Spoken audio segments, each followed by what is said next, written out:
The movie begins in ancient Rome. An architect named Lucius is failing to come up with new innovations and is struggling with money. Every idea he comes up with is rejected by the clients, who think his innovations are outdated. One afternoon, Lucius's friend brings him to a public bathhouse to unwind. Lucius thinks it is the worst place to relax, since it is filled with loud, naked people. Overwhelmed by the environment, he goes underwater and stays there for a while. Suddenly, he notices a small whirlpool forming on the other side of the tub. He goes to check it out, but is pulled by a strong current. In only a few seconds, Lucius ends up in a tunnel-like place, struggling to breathe. He tries his best to get to the surface and is finally successful, but to his surprise, he is not in a Roman bathhouse anymore. In fact, he is in a modern Japanese bathhouse, filled with old men who are in shock to see him stand naked in front of them. The architect has somehow traveled through time to modern-day Japan. Lucius, who has never seen someone with Mongolian features, assumes that the men are from a flat-faced tribe.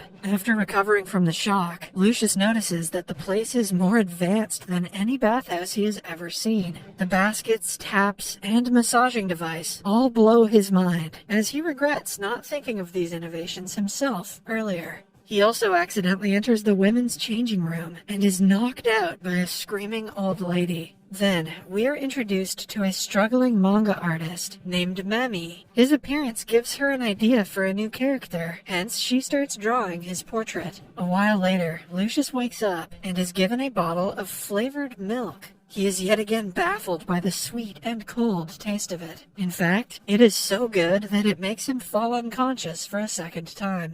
When he regains consciousness, he is back in Rome, surrounded by men. They say that he drowned in the tub and was found a few minutes ago. Initially, Lucius thinks his encounter with the flat-faced tribe was only a dream, a racist dream. But then, he notices the empty milk bottle at his side. The scene cuts to 2 months later. Lucius proposed his renovation idea to the owner of the bathhouse and made it more advanced. People praise his creativity, and he makes a lot of money off of it. They now use baskets, massage booths, and even sweet milk to enhance their bathhouse experience. While in the tub, an old man wishes that he had a bathhouse at home. As Lucius is thinking of a way to make that possible, he is again pulled by a current and brought to a bathtub in the 21st century. A man comes inside and asks Lucius to help him bathe. Lucius is confused, but he does as told and finds out about many more useful tools, like the shower head and the shower hat. Coincidentally, the house belongs to Mami, who finds Lucius on the floor. She runs to get her sketchbook, but when she returns, he has already disappeared. Back in Rome, Lucius makes a house bathtub for the old man and earns a lot of money. He finally has enough to feed his wife good meals, but she is not satisfied. She desperately wants to have a baby and complains that Lucius is always busy working. They get into an argument that ends when she curses him and storms away.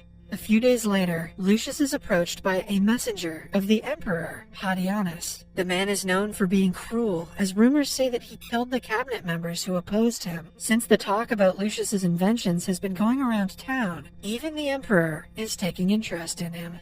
Upon meeting Lucius, he reveals that he is an admirer of art, and what Lucius has done with the public bathhouse is clearly a form of it. Impressed by his work, the Emperor wants him to make a personal bath for himself. He demands that it must be out of the ordinary, innovative, and something that has never been done before. Lucius accepts the challenge and makes it his mission to impress the Emperor. The entire night he goes around the town looking for inspiration for a grand bathhouse, but finds nothing. He is embarrassed that all his ideas are a copy that he shouldn't get credit for. Suddenly, he falls into a ditch and disappears. A scene from current times shows us Mami working at a bathroom supply store. Her career as a manga artist is not going well, so she has taken a side job. But even then, she is struggling to stay awake at work. One afternoon, she accidentally leaves the water on and fills a tub to its brim. Suddenly, Lucius appears in the tub and starts breathing frantically. He stops when he realizes the tub is bubbling on its own. The manager of the shop goes to complain about the strange man, giving Mami and Lucius time to socialize. Lucius asks her to give him a tour of the place and hands her a coin.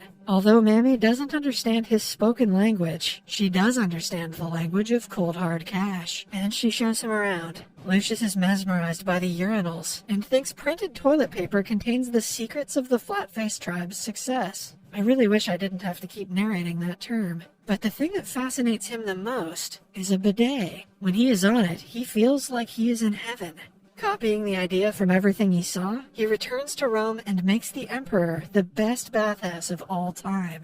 It has a toilet with constant water flow to clean the behind, a tub with bubbles made from slaves blowing up a pipe, a glowing aquarium, and scented candles. He exceeds the Emperor's expectations and is awarded a special necklace that has a unique sculpture of dog legs and human genitals. Lucius runs home to show the achievement to his wife, but finds her making love to his best friend. Damn.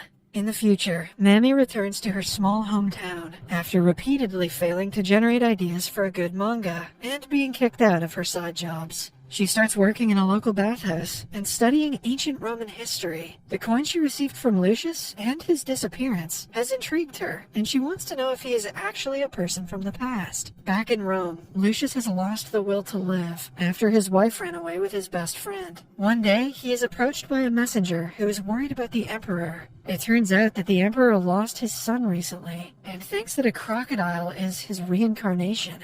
He wants Lucius to design a place where the crocodile can be stored and all of his needs are met. Lucius has to be extra careful with this one, because if the animal dies, all blame will fall upon him and he will be declared a national criminal. Following that, Lucius goes back to the Emperor's bathhouse to check the water flow at his request, but when he enters the tub, he is pulled into the future for the third time. He comes outside and finds himself in a cage, stuck with crocodiles. It turns out he is in a crocodile sanctuary. At the same time, Mammy is also at the sanctuary with a date, who she doesn't like. She tries her best to get rid of the guy and is happy upon seeing Lucius inside the cage. She brings him out and shows him around the sanctuary, forgetting all about her date. Lucius learns how to take proper care of crocodiles and their preferred habitat. Mammy also takes him to learn archery to see if he is really a Roman man. He hits all the targets, confirming her suspicion. A while later, he ends up in a hot spring, which takes him back to his time. A few months later, the Emperor gets a perfect place to breed his crocodile son. He has even started to treat Lucius like family, inviting him to the palace frequently. Everything is going well in the city, until one day, the Emperor is informed of the rebels making an attack on his troops. They are not happy with his rule and want to dethrone him at any cost. The Emperor's soldiers and the rebels fight a long and hard battle that goes on for more than a year. By now, the Emperor has grown old and is ready to retire. He plans to leave the throne to his nephew, Sionius. For Sionius' first project as the Emperor, he is going to build a new bathhouse to gain the people's support. Hence, the Emperor wants Lucius to help his nephew in the project. This is a problem for Lucius, because his principles do not align with Sionius, who is arrogant and proud. Lucius knows that if he becomes the Emperor, the fall of the Roman Empire is inevitable. Hence, after giving it much thought, he goes to Sionius and refuses to work for him. Sionius reminds him that going against the Emperor is treason, punishable by death, but Lucius remains adamant. He goes to a fellow architect and begs him to take the project. However, the man is furious at Lucius for being the reason he is broke. They get into a fight, and Lucius is pushed into a wall. In the next scene, he is with the Flat-Faced tribe again. He is hurt, but they're taking care of him as their own. They bring him to a hot spring where he can rest and recover. It is said that if he bathed in the water of a spring, a person can heal quickly. They also give him fermented alcohol, which burns his throat. Then, Lucius meets Mammy, who has learned to speak basic Latin. She asks him his name, but Lucius is so drunk that he falls on top of her, and the two drown in the lake. When they wake up, they are in Rome. Much to Mammy's amazement, she finds out that Lucius is about to be executed for refusing to oblige the Emperor's order. Worried, she tries to convince him to take the project, but it doesn't work. Lucius leaves home with his luggage to save his life. Meanwhile, in Japan, the group of old men are looking for Mammy when they fall into the lake. Like Lucius, they also get stuck in a whirlpool and are brought to the past. Lucius is on his way to a different city when he comes across a natural hot spring on a hill. He remembers the way he was treated by the tribe and realizes that the spring can be useful to the Emperor's wounded soldiers. He rushes to Mammy to tell her of his idea, which she agrees with. Following that, Lucius goes to the Emperor and presents him with the vision. He also claims that he was instructed by Antonius to make the spring. Antonius is another possible heir to the throne, who is much more eligible than Seonius. Hence, Lucius wants to make him look better in the Emperor's eyes. After being permitted to make the spring, Lucius, Mammy, and the tribe get to work. In the next few hours, they make the first hut. Gradually, many houses are built around the spring, and they turn into a resting point for the soldiers. The tribe takes care of the wounded and helps them recover quickly. They also use their knowledge of modern medicine to do so. A few months later, the soldiers win the battle against the rebels. They celebrate by drinking and dancing. Lucius and Mammy sit in private and chat for a long time. They have developed feelings for each other over the time they worked together. Lucius is the happiest he has ever been in life. That is, until the tribe suddenly disappears. Mammy also starts vanishing in front of his eyes, but before she does, he tells her that there are several ways leading back to Rome. In the following scene, the Emperor makes Antonius his advisor. Lucius is also awarded in front of the civilians for the bravery he showed in battle. People acknowledge that without him, they would have never won. Meanwhile, Mammy has started a new life in the future. One day, she is walking through the city when she sees Lucius come out of a pond. The movie ends as they meet each other.